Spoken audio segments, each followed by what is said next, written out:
Assalamualaikum warahmatullahi wabarakatuh.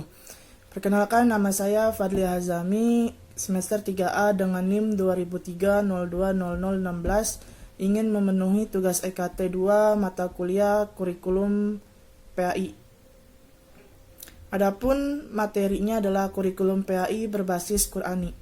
Metode kisah Qur'ani. Al-Quran selalu menerangkan kisah-kisah atau peristiwa yang benar-benar terjadi pada manusia terdahulu, serta merupakan kejadian sejarah yang dapat dibuktikan kebenarannya secara ilmiah. Terdapat peninggalan sejarah yang memang benar adanya, seperti Ka'bah, Masjidil Aqsa, piramid, dan Sphinx. Seperti yang tertera dalam Al-Quran surat Yusuf ayat 11, menyebutkan bahwa kisah Qur'ani selalu memberikan makna imajinatif, kesejukan, kehalusan budi, bahkan renungan dan pemikiran, kesadaran dan ibrah atau pengajaran. Kesadaran dan ibrah ini sebagai wujud derajat takwa dan takwa sebagai wujud martabat yang paling mulia dalam ibadah. Metode kisah Qur'ani dan pembentukan karakter siswa. Kisah atau cerita dalam dunia anak dan remaja merupakan sesuatu yang menarik dan membuat penasaran. Bahkan pada beberapa anak, kisah atau cerita tersebut akan membekas dalam kehidupan sehari-hari. Tidak jarang pula cerita yang didengar anak menjelang tidurnya akan masuk ke dunia mimpi. Islam menyadari sifat alamiahnya manusia untuk menyenangi metode cerita dan menyadari pengaruh yang besar terhadap perasaan. Oleh karena itu, Islam mengeksploitasi cerita untuk dijadikan sebagai salah satu teknik pendidikan di dalam Al-Quran. Al-Quran dalam menyampaikan pesan-pesannya selain menggunakan cara yang langsung, yaitu berbentuk perintah. Implementasi kisah Qur'ani dalam kurikulum 2013. Kurikulum 2013 mengamanatkan kepada guru untuk mengajar dengan menggunakan pendekatan saintifik, yaitu pendekatan yang berbasis proses keilmuan. Langkah-langkah pada pendekatan saintifik merupakan bentuk adaptasi dari langkah-langkah ilmiah pada sains. Penjelasan dalam Permendikbud 103 tahun 2014 tentang pembelajaran dapat disimpulkan bahwa pembelajaran dengan pendekatan saintifik adalah pembelajaran yang terdiri atas 5 belajar yang terdiri dari kegiatan mengamati, menanya, mengumpulkan informasi, menalar, dan mengkomunikasikan.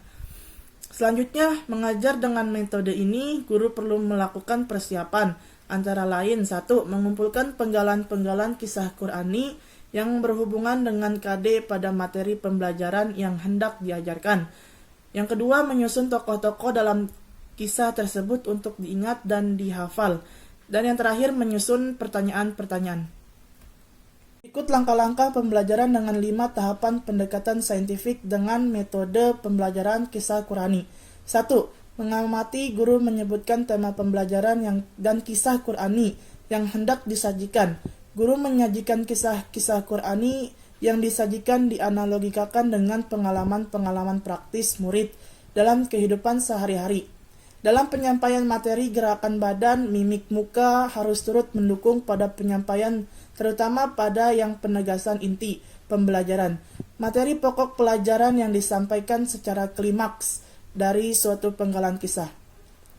Salah satu contoh kisah Qur'ani tentang peristiwa penciptaan Nabi Adam alaihi salam yang dimuat dalam Quran surah Al-Baqarah ayat 30-39, surat Al-Hijr ayat 28-40, peristiwa tentang Nabi Ibrahim alaihi salam mencari Tuhan dimuat dalam Quran surat Al-An'am ayat 74-79, dialog dengan ketuhanan Nabi Ibrahim dengan kaum dan orang tuanya dimuat dalam Quran surat Al-Anbiya ayat 51-67. Yang kedua, menanya guru penyampaian pertanyaan-pertanyaan yang telah disusun di rumah.